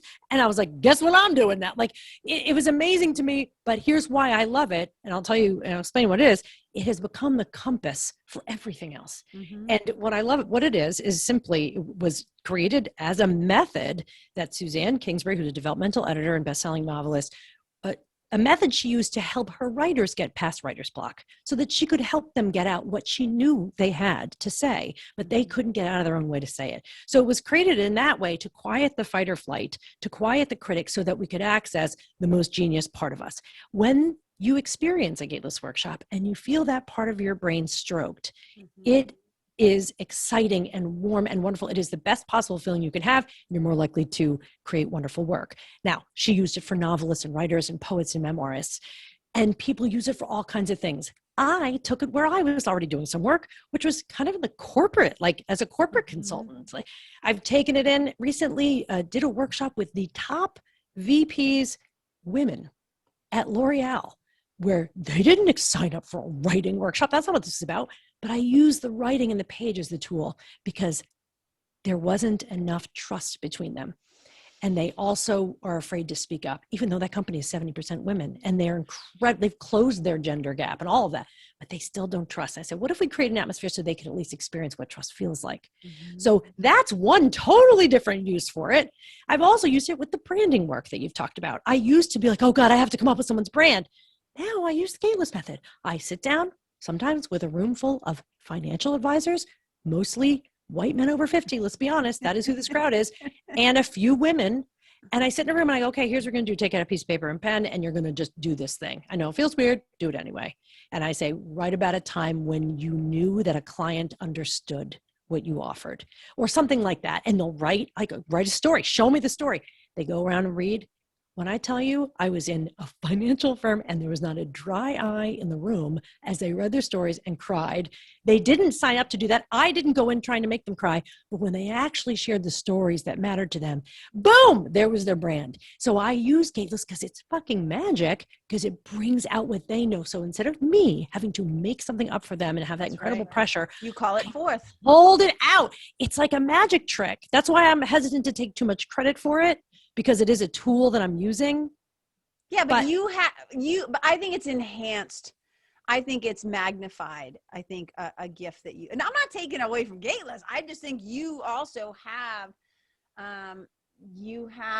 you just have this thing about you. And I think Gateless is definitely same thing. Like I was doing yoga and writing workshops and I had been leading stuff before I came to Gateless. But I just feel like it magnifies that innate, doesn't whatever it? You want to call it. I think it's like the ultimate spiritual seasoning, because everyone, it's not just for writers. Every person has creativity. They want to be heard. They've not been validated and they've probably been embarrassed. And this is like this universal balm that heals, highlights, and extracts people's brilliance. And it's become just the tool. Like I find that it has so many uses. And so the fun part for me is, why don't I try it over here? Why don't I try? It's like one of those like Swiss Army knives. You're like, let's try it over on this thing. So I found it incredibly useful. And actually, and I'll mention it since we're going that direction, I'm now using it. Like I wanted to bring these two worlds together. The branding stuff that I do for companies, but also individual people need to know how to talk about what they do. And when I sent out that email, which got us talking, I asked people, why do you hate answering the question, what do you do for a living? And they're like, oh my God, it brings up so much anxiety and fears of judgment and fears of scrutiny and not good enough and imposter syndrome. That's not, I don't know how to answer what to tell people how I make my money. That's a fear of how we appear to others. And I think Gateless can solve that too. And so that's the thing that I was telling you, that I'm still in the midst of creating it. I'm looking for people who are interested in experiencing Gateless in order to find and explore what it is they do so they can talk about it without so much fear. It's so interesting because, and this is what definitely, so those of you who are listening, this is how we ended up on this podcast, is because I got that email and I wrote right back to Terri because I found the question, what do you do? I find it so fascinating. For as Americans, we usually start with this, so where do you live? You married? You got any kids? Got any pets? Right. What do you do? What they're really asking is usually as Americans, how do you make your money? That's right. So when they would say to me, what do you do? I would always go like, I don't know. I do a lot of things. Right. Like I do a lot of things. Like in what context? Like, what do you mean? Do you mean how I make my money? Or like, what do I do? I read books. I have furry kids. I skateboard, like whatever. Like, I'm like, I could fill in the blanks. You're an entrepreneur. It's like, what do I do? Right. But that's what they want to know usually is like, what do you do with your time during the day to make money or whatever? And I think that those of us who, again, sometimes are too close to our work, we have a really hard time like describing like, what is a spiritual meant to do? All right. Like I can tell you what a storyteller does. I can tell you what a yoga teacher usually does, but like there's these facets. I think sometimes I say I'm often like a kaleidoscope, what. Well, how do you say it? When someone says, what is a spiritual mentor? Because those words, I know what they mean, spiritual and mentor, versus a mentor who teaches people how to weld metal. Like that's that kind of mentor. But I have an idea of what it means, but do you think most people get that wrong? When you say spiritual mentor, are you afraid that people do they think? They go spirit. Well, I asked a question in this group. and I wasn't on the call to hear the answer. So I watched the replay to see if they would answer it. And even the word spiritual, like somebody started going, so like, let's say that there's like meditations that you do or affirmations or whatever. I'm like, that's like, it's not affirmations and crystals and oils. Not that those things, if you can see what's behind me, it's not that those things aren't there, but it's like people like, what does a spiritual mentor do? Like, who's your ideal client avatar? Like, da, da, da, da, da. And I'm like, I'm like, people, men and women, adults. I could tell you that much. Why do they come to me? And I'm like, there are 1,000 ways to suffer. And I say, this being human is an ongoing problem. This being human is like being in the fucking forgiveness Olympics. That's what I always say, right? Like people come to me for a lot of different reasons. Anything from literally, I have a dead kid and my grief is like overwhelming, to I haven't prayed in 20 years and I feel disconnected from whatever, to I wake up in the morning and I feel like I have no purpose, to, and here's the thing, I lead with spiritual mentor because I believe like that part, just like you're like, I believe part of the solution of a lot of these things is gateless, right? For me, it's like the part of our solution, the piece that's missing. We're not gonna, you can have a gazillion dollars in the bank in a wicked successful company and still feel fucking miserable. You could finally have the house and the babies and have all your dreams come true, and inside you still feel empty. So for me, I know that part of the solution is the spiritual solution. The fact that So they're missing that. So you're saying that people are having that missing link. They're looking for external validation and accomplishment. And so you help them acknowledge, heal, and fill the very human void inside of them with what? Is it practices? Is it advice? Like someone might go, like if someone's talking to you, they might know someone who is perfect for you, but they might go, well, how is that different from a life coach? Now, if someone innocently asks you that, how do you, because a life coach, they're wonderful life coaches too. Yeah. So how would you differentiate there? Yeah, because so it ends up being like helping people to deepen I always say like deepening your relationship to self, source, and spirit. So whether that's through daily spiritual practices, it's really helping people to just see things through a different lens, shifting their perception from a thought system of fear to a thought system of love, shifting their perception of, so my process that I use is called Your Story to Your Glory. So it's about taking all these stories that we have written, the meaning that we've assigned to this, about what happened to us, what it meant. So my mother died when I was a kid, or, you know, my parents got divorced. Like, as a 5-year-old, a 7-year-old, we imprint those things on, it's my fault. I wasn't good enough if I had only whatever. So people will say to me, will you work with adults? And I say, well, I work with wounded children walking around in adult bodies. Yes. So it's about, you have so many great lines. Those lines are all amazing. Oh, well, I love them. They're so clear, but you can tell you've had facility with saying those lines over and over, because you're right. We are just kids walking around in adult skin. That's it. And trying to like figure it out. And so I create a safe place where you can come in and hash out some of this stuff and like let go of. So it's like, you know, you got to tell your story, you got to surrender your story, be willing to assign different meaning to it. And you got to revise. It's all like, I'm a storyteller in spirituality. So they go in like, you heal through story. Yes. But if someone says, okay, so you do one-on-one work or group work, you do a combination, it sounds like. I do both. So I do have one-to-one clients. And then I also have the NEST, my spiritual membership and community, which is where a lot of the group coaching and stuff happens. But that's something that people can understand. People know those things exist now. And so in a way, I'm always glad for that. I'm glad that there are things. I don't want to have to invent something and try to explain it. You have a very clear handle on what you do and how you do it. It's a matter of, if someone says, well, I don't like the idea of a spiritual mentor and they're afraid of it, well, then they're not for you. They're going to go find a life coach or a therapist, right?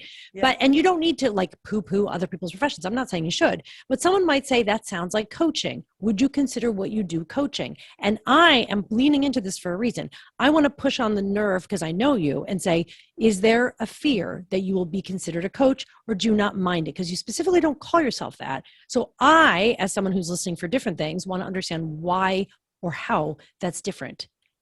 That why I say, why is it not coaching? Because it sounds like coaching, but if there's a reason why I hate the word coaching, that's something I'd want to know. That's my cat. He has allergies. Oh no, I bring him on. You know, I think he's adorable. Sneezing. Like he could totally come in. No, I mean, I think that it's a lot of things. It's like the word coach was just like, everybody was all of a sudden like a life coach. And Okay, like, so is that the reason? Because you don't want to be folded in with that. I don't want to be, I just don't want to be blended in, like folding the cheese. I'm like, I don't want to be folded into like, oh, you're a life coach. And I say, I use the word menta because I look back through my own life of all of my teachers. Nobody coached me. I was mentored under these powerful people. What's the difference? That's really interesting. How do you see mentoring as different? Because you just said it made an impact on your life. Let's just break it down to simple semantics. I had a here's what I would say. So like I had a softball coach, right? And I had a cheerleading coach, and I've had coaches. They told you what to do. And my mentors tried to pull forth from me. And let me just say this, mentoring, the word itself, is just a little more warmer and fuzzier to me. Okay, so this is important. That is the brand. This pressure, and I'm not assuming you feel this pressure because you're obviously doing great in what you do, but we do feel a pressure and we get on our heels and a little defensive about why we're doing it. If I met you at a party, I'd be like, well, tell me why it's different from coaching. I'm just interested in the language people use to describe what they do. Because a coach who does draw on spirit and uses all these kinds of things, they see coaching different. But what I like about what you're saying is, you just said it. You said, I had coaches in my life and I had mentors. The coaches were great and on the ground telling me what to do to make things improve my actions. But the mentors helped me lead myself. And that you're saying that you help people, you don't lead them around, you help them find what's in them that could lead to solve and serve their own needs. Yes, because a lot of times in coaching, people are waiting to be coached. They're like, just tell me what to do. Give me the systems. Give me the things. And there you go. I'll follow the steps. I'll do all the steps. Just tell me what to do. There's a market for that. And again, not bagging on it, because I hear a lot of coaches say, and I say it too. I always say, this is not therapy. I'm not a trained therapist. I'm a certified spiritual mentor, but I know my lane. I'm trauma informed, but I still know my lane. That's right. So I think that's really important. Yeah. And when a coach comes in, I'll say, you can have all the strategy in the world, but if you don't have self-worth problems or self-love problems, or you feel disconnected, whether it's from your spiritual family or your on the ground family or whatever, like this is the stuff that often comes up, is that so a lot of coaches will say, we're not going to look back at what happened. I'm going to meet where you are right now, and we're just focusing here, because I'm not a therapist and I don't want to hear your boo-hoo or whatever. I'm not saying all coaches say that, but I'm saying there's just this, it's often performance based. I'm going to help you. I'm going to promise this thing, which is either 6-figure months or more clients, or at the end of this, you'll have practical. Yes. But my brand, quote unquote brand, is down to earth, practical, spiritual application. It's about taking these great spiritual principles and putting them to work in your everyday life. I don't see the point of sitting around theorizing about things. We've got to get some skin in the game. Theorizing is dangerous. Yeah. You know that. Get down to it. Yeah. Yeah. But my point being is that I wanted you to talk about this whole, because we're gonna invite people. I'm actually just gonna say the link right now, because I want to make sure we slip it in here. So if this conversation, and we're gonna continue talking about it in a second, is even just like, if it's piquing your curiosity or calling to your heart. So you want to go to Terri Trespicio, and it's going to be, I'll spell it to you right now. It's T-E, oh, this is hard. You got Oz. You do it. I'm like, like, what? Listen, if you Google Terri Trespicio, Google understands how badly people mess up the name, but it's just Terri, Terri, and the last name is simply T as in Tom, right? Trespicio. So if you Google Terri Trespicio, my website will come up, add on / territrespicio.com/ what do you do? And that's where we're capturing it. It's not a registration form, because I'm still creating the workshop, but I really just want to know who is interested in this conversation. No obligation, just be part of the conversation so I can create something that is serving exactly what you need. But I want to back up, Karen, because sometimes I'll be talking to someone like this and I keep getting a persistent image. I'm not a psychic, but I hear psychics say things like this, like it'll be thing, and I'll just go, okay, yeah. And then it comes up again, and then I can't ignore it. And so whenever I see those things coming up, and I'm not saying you have to use this, but when you talk about it, I keep seeing this image of a light And that what you're doing, because we think light, right? Spiritual light, you're helping them see things differently. You've used that. I'm hearing from, just drawing from what you've told me. But you also talk about practical and being grounded and having access to things. You can't practically use electricity if you don't plug it in. And I keep seeing a light and plugging in. And when they talk about, having a grounded, means plugging into the source, which is another thing, and lighting up. So I just keep seeing that. And I don't know if it's useful. Because I say it all the time. What? Because that thing that you're actually describing is something that I speak on and talk about, those exact images. So what we often say is that the divine is the electricity. We are the lamps. We don't light up unless you literally plug in. But I've never heard you say that. Well, not to you right now, but then how did I think of it? I'm tuning into your brain. But that's what I'm saying. But that's the great news, is like that whole thing is, so part of what I help people to do is to learn how to plug in. Oh my God. I mean, I heard it before and I forgot about it, but as you were talking, even yesterday, I kept seeing that. I was like, it's light and it's all that ethereal stuff, but it's grounded. You must be plugged in. And it's kind of like, I have this lamp. I thought I'd be able to see. It's like, bitch, plug it in. And it's like, exactly. they're not doing that. Right. And we are not doing that sometimes. We thought having the equipment was enough. And right. It's like a lamp without being plugged in. And it's like, so how do I plug in? And that's where the practice come in. But then why would you think you have a problem with branding when you've already said what it is? Here's the problem: there's 1,000 ways to suffer. People are just kids growing, walking around in adults. We have so many stories and we don't need to therapeutize them, right? If that's a word. We don't have to, be therapists who take them apart and tell you what's wrong with you. What we have to do is see the arc of the story and be able to plug in to the kind of thing that will power our own growth and our vision. You already do that. You say that. It's a perfect example of how you should do it, is what I'm telling you. and this is a perfect example for those of you who are listening of Terri's genius. And yeah, but obviously I must have heard you say, I don't know how maybe I'm cheating, but I really just kept seeing this lamp. I don't think you're cheating. I think that, first of all, we would say all minds are joined. There's a collective consciousness. And I think why this is so helpful to me is that there is so much, right? Like there is so much in the spiritual work that I do, that it's like knowing where to start. So it's always like, who am I talking to? First of all, I assess who I'm talking to. That's right. And I always say, I want to be able to talk about God and spirituality and this kind of stuff with a guy who is jackhammering on Newbury Street. That's what I always say. I want to be able to make this accessible, because one of the things that I saw over the past however many years, and it's why I believe, nobody ever talks about this, but it's why I believe that yoga became so popular, is that everybody started leaving the church. I shouldn't say everybody. A lot of people started. Oh, they definitely lost some people. But they were still looking for something.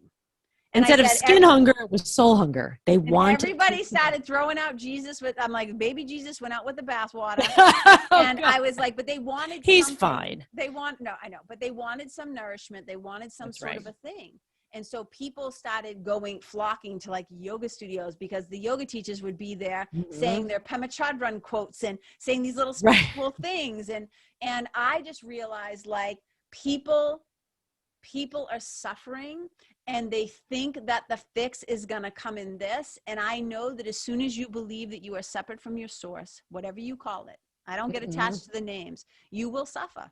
You'll be trying to fill a God-sized hole with some bonbons, and it's not going to happen.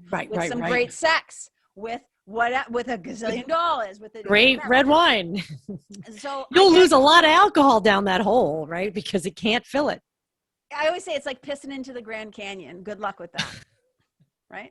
So I think, like with you, this conversation, because something that you said when we were riffing back and forth yesterday, you said, when we ask this question, what do? Why does it throw people into a tailspin? Why do we get so anxious about talking about it? Why do you think that is, where people get uncomfortable? Because it brings up what we were told is okay and not okay to do. Like, literally one of the people who wrote me back on that email yesterday was a man who said, I have a hard time pitching because I was taught not to brag. I don't like to brag. And I was like, so you just made a total leap Meanwhile, he's in a business where he needs to meet and talk to people. I'm sure he's fine, but he was almost proud. I could tell, I could hear it in the language. He was almost proud of the fact that he was bad at talking about himself, because we think if we're bad about it, we're good because we're so humble. It's humility, right? I'm humble. Being a braggy asshole means saying, I'm better than everyone. Everyone sucks. You are not partnered with anyone. You won't support anyone else. And you say, I'm the best. I'm the best. I'm a big Howard Stern fan. And he talks about what an asshole he was before he did his gazillion years of therapy, where he couldn't like when anyone else had talent, because he thought it was a zero-sum game. You can talk about what you do and share what you do without being a braggy asshole, without being impolite, without looking like you're trying to be slick. First of all, if you don't want to feel slick and fake, don't do a weird, cheesy tagline. When someone asks you what you do, what they're really doing is just trying to start a conversation around work, because they're not going to go, so when's the last time you had sex? They're not going to ask you that the first time you meet them. They're going to ask you what you do, because it's actually a safe way to get started. So you don't have to worry that you're being called to the witness stand to testify against your own abilities. And that is what people feel they're being called to do. Oh, I don't feel like I'm good enough. I'm not going to be interesting. They're just asking a simple question. The other day, I didn't feel like answering it. I was on a call with someone else, and I was trying to get to know what she was into. And she was like, I want to hear all about you. And I was like, oh, I got tired by that too. I was like, I don't want to talk about me. So I go, oh yeah, I'm happy to tell you, but first tell me this. And I went right to her and I go, I know that you've done a lot of speaking. Tell me about what you're doing. Do you think she said, no, I asked you first? No, of course she was happy to talk about herself. So you don't want to ask her the question, turn it back on them. You know?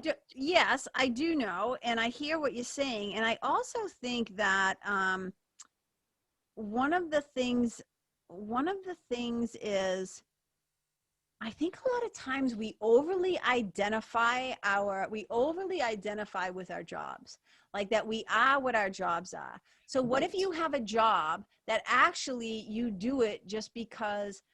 I asked a friend of mine one time who is like serial entrepreneur, incredibly successful, wealthy, whole thing.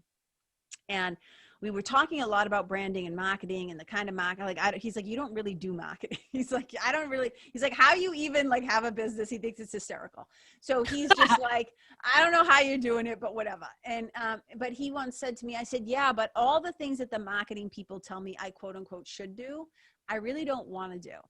And I said to him, so like, what do you do in that case? And he got really quiet. And he just said to me, he said, if I'm being honest, I think a lot of people did what they had to do to make enough money so they could stop doing what they didn't want to do. And if you were driven to do that, you might market because you wanted to get out of where of where you were. That's right. But you're not unhappy. You're not trying to escape. No, but I just thought it was interesting about this concept of why we do the things that we do. We are talking about, because we're not talking like, what do you do? And it's like, well, on Sundays I go to church, or on Tuesdays I go to yoga and aerobics and I paint, right. Like, or I, you know, and those of us, what do we do? Those of us who are multi-passionate, like you and I are, yes, we do write. Like you have a book deal, you have a book that's going to be coming out. I want to make sure we mention that too.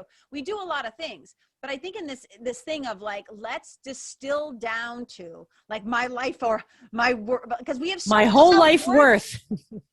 Right. Distilled down to like, what do you do? And I can't tell you how many times, let's say I've been at like Hannaford, the grocery store, whatever, and there'll be somebody working there. And I'll say, how are you doing? Because I'm looking friendly to everybody, right? And sometimes the answer is, well, I just picked up this job on the side. I'm really a student. And they'll start like, because you can tell that they're embarrassed for having the job that they have. Yeah. And guess what? Sometimes we have jobs that we don't really like, and you don't have to say that. You can, if someone says, well, what do you do? Be like, oh, I have like a 9-to-5 job in a human resources firm. But let me tell you what is the most thing I just did. That is most fun thing I just did. You can direct their attention. They're just kind of coming in with a lens going, where should I focus on you? You don't have to apologize for your job. You have a job. You don't have to explain why you have that job. Actually, the other person really doesn't care. Let's get down to it. Let's get down to it. The person you will find yourself talking to did not wake up this morning wondering what you do for a living. They actually don't really care in that moment. What they want is connection. And so I do like to listen to what someone else does first, because then I will shape what I do to something that they'll connect to, because I'm more interested in the connection than in having them understand. People say, how do I get people to understand what I do? I go, they don't care. Find a way to connect so that when they get to know you, they become interested in you because of you, not because of your title. And that's a really big thing. People can't describe, my own parents can't describe what I do for a living. It doesn't matter. What matters is, do you know who, can you write blogs for me? I'd be like, no, I can't write blogs for you, but I know people who can. I would rather be a resource, a contact, someone they trust, someone they want to do fine. If someone likes you, they're going to find ways to work with you. But don't you think that it's kind of been ingrained a lot? I'm not pushing back. I'm curious of what you think about this, but we've all been told, you need to have your 2-line profitable marketing message. You need to have your elevator pitch. You need to be able to tell people what you do. Who? Right? When you're pitching for clients? Well, I think that I think in your marketing, they always, I remember being in a business coaching program. And one of the first things we had to do was nail down, fill in these sentences. Where? I help people. Yes. Who, what's their problem, and then what's your solution? And I think for a lot of people trying to distill things down, unless it's I sell this widget, right? I sell this formula that unclogs your drain. That's easy with its products. But I think sometimes in human services stuff, it feels a little more slippery. It is. And I think that whole write down your why and fill in these blanks, I'd be like, where is it going? I think I never write the same thing twice. I never write the same thing twice. I never say the same thing twice. I don't have a canned thing. I don't see the point, because every time I talk to someone, I want to talk about them, because they only really care about them. And I want to see if maybe I can help them with them. They don't give a crap. So if I go, well, I help people fund the dreams and the futures of their life. It's okay, what does that mean? If someone's really interested, I heard you're a writer. Tell me about what that is. I'd be like, well, I'm working on a few things. Here's one thing. Give them a track to go down. That's it. But, they're doing that, I think, to help people understand what they're trying to sell. Because if you don't know, you know what you do, but some people don't know. It's good exercise so that you understand what you're trying to do. I know a friend of mine, I know her tagline, and it's so simple. Her name is Elise Bennett. She's a marketing expert. And she says, I help creative professionals get better clients with bigger budgets. That's it. There's no magic and dreaminess. It's, well, I need that. She is incredibly practical with how she talks about it. Better clients with bigger budgets. Let go of the idiots, the jerks, and the people who underpay you. That's it. What are you helping someone do? That is helpful, because someone's going to go, well, I'm glad you're passionate about blah, blah, blah, but what the fuck are you going to do for me? They want to know how you're going to help them. So that is important. But how I help someone changes based on who I'm talking to. Mm-hmm. And so I don't lead with a tagline. I just don't. I don't have one on my website. I mean, I know how taglines are important, but when you ever say your own tagline, you feel like an asshole. Wait. But here's what I love. I wrote this down. One of the first things you see on your website, you say, what if the very thing that makes you different is the one thing you've overlooked? Yes. And I wrote that, and I love that, but I've never said it out loud. But it's real. But that's the thing of your genius that I keep pointing back to, is you have the ability to see in people. I'm simplifying it, but you are an extraction artist. You are able to extract from people. That's fine, because when you come to the website, you go, oh, that's cool. But if I meet someone at the party, I don't say that line. Well, it's more like when they go there, weird. They get it. That would be weird. That would be weird. That's what I'm saying. People feel, but that's my point, is that people feel really weird and phony when my pitch is this, and they feel like they're doing a line out of a movie that isn't there. It's it feels weird. But yes, I have as my tagline, whatever you want to call it, my intro line on my website is a question, because I like to lead with questions. I want people to think.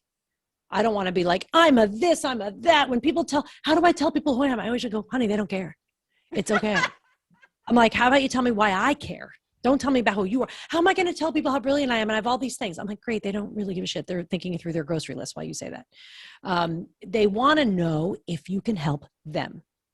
And so that's what I focus on. That's why it changes every time. So I kind of want people to be relieved by that, So they don't feel like they have to have this one perfect thing. No one's like, people go, well, I'm interested in lots of different things. Oh, you're a human. Is that what you're saying? You're not this water glass that has no interests? Like, obviously, people have a myriad interests, and that's what makes people interesting.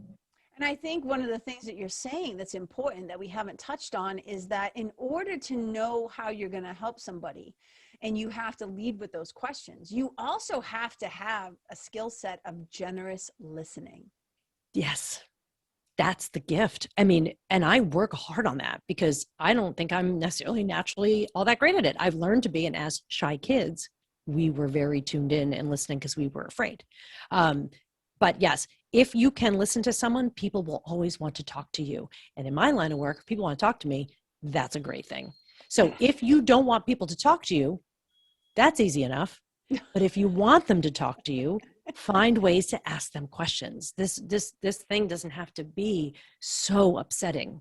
That would be my goal, is to not people feel so upset when I have to sum up everything I do. No one can. I've done stand-up comedy. I've written and published poetry. I have done improv comedy for fun. I do all kinds of things. I edit my own video. I taught myself how to do that.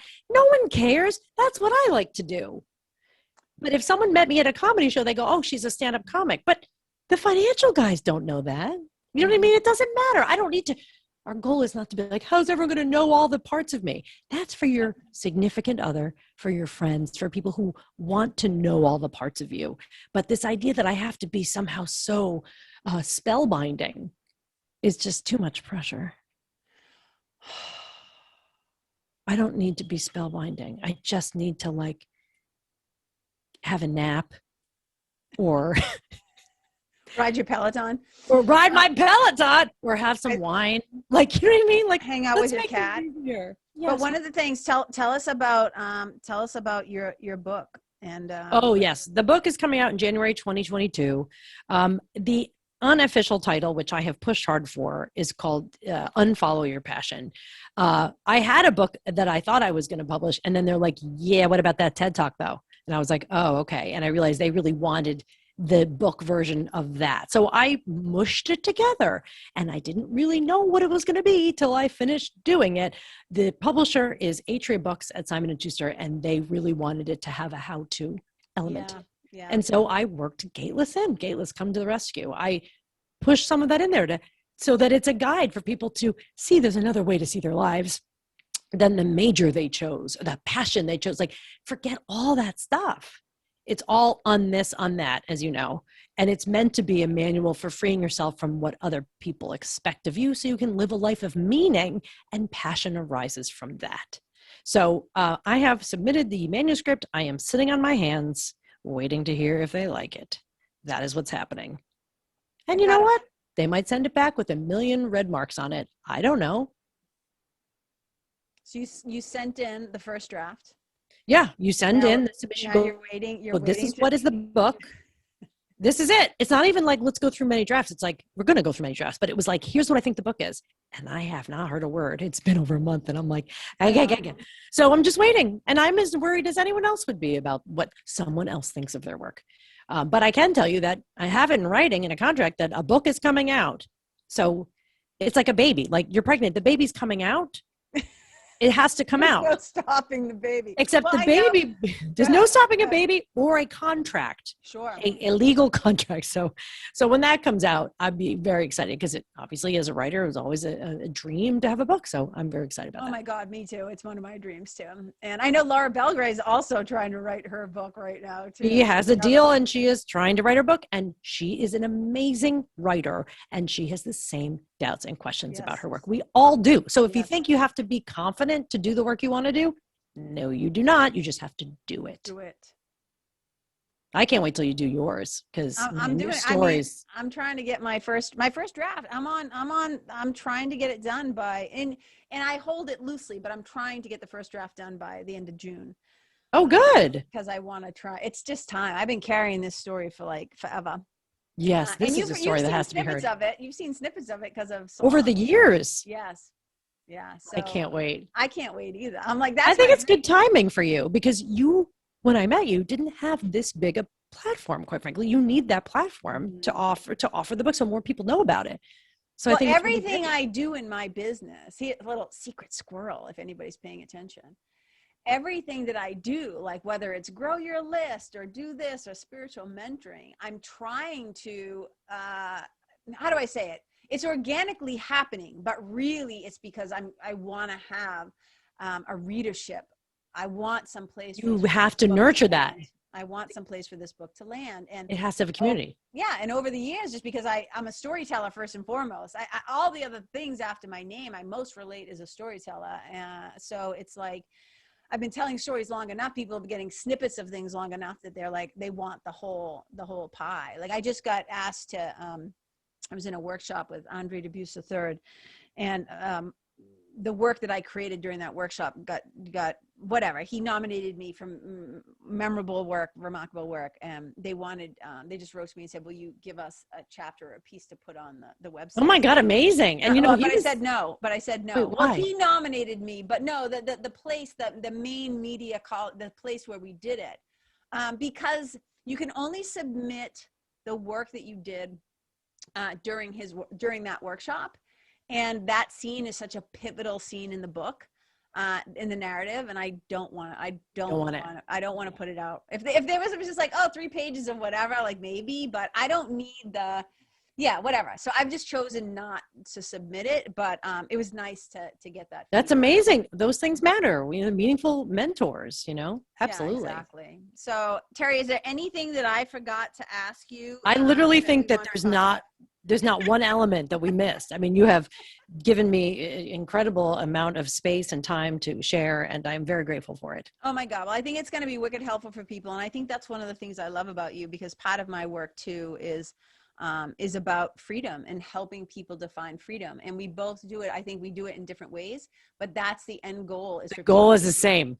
For people to find freedom. And so you guys, do you have any writing salons, or I know sometimes you'll do the 6-week sprints and stuff. Do you have anything like that coming up too? If somebody Yes, always. Every 6 weeks we have, and we do a free week, a start writing week. But so there's a lot of ways. I mean, you could just go to the website and yeah, that's the easiest way. And there's a million things to try out and experience. And then we always do a live thing every couple of weeks. So I would love you to come.